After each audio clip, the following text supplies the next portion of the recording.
Welcome to our channel. Today we how to transfer Wyze Cam settings after a factory reset. Quick tutorial step by step clearly. To transfer Wyze Cam settings after a factory reset, begin by opening the Wyze app on your smartphone. Connect your phone to the same Wi-Fi network that your Wyze Cam will use. Press the plus icon in the upper corner of the app to add a new device. Select camera from the list of available devices.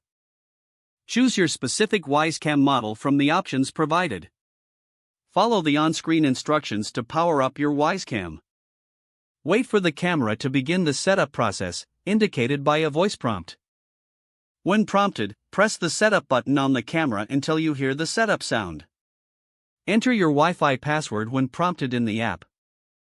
Ensure that there are no special characters in your password, as they might cause issues.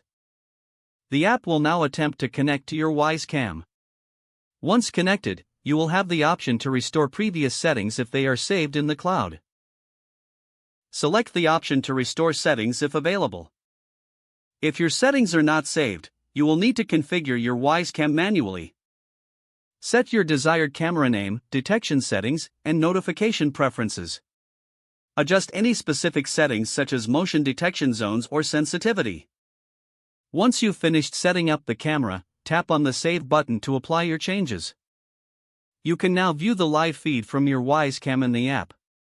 For additional customization, explore more settings found under the Camera Settings menu. And that's it. You have successfully transferred and set up your Wyze Cam after a factory reset. If the page does not load, refresh the browser or try again in a private or incognito window. Make sure you are using the correct email address, then retype it carefully to avoid small typos. If your password is not accepted, use the reset option and create a new strong password you can remember.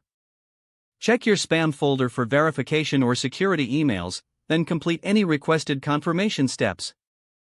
Enable two-factor authentication if available to improve account security and reduce unauthorized access risk. After signing in, review your profile details so your contact information and settings are accurate. If you see an error message, note it down and try again after restarting your device and internet connection. Don't forget to like this video and subscribe to our channel for more step-by-step tech guides.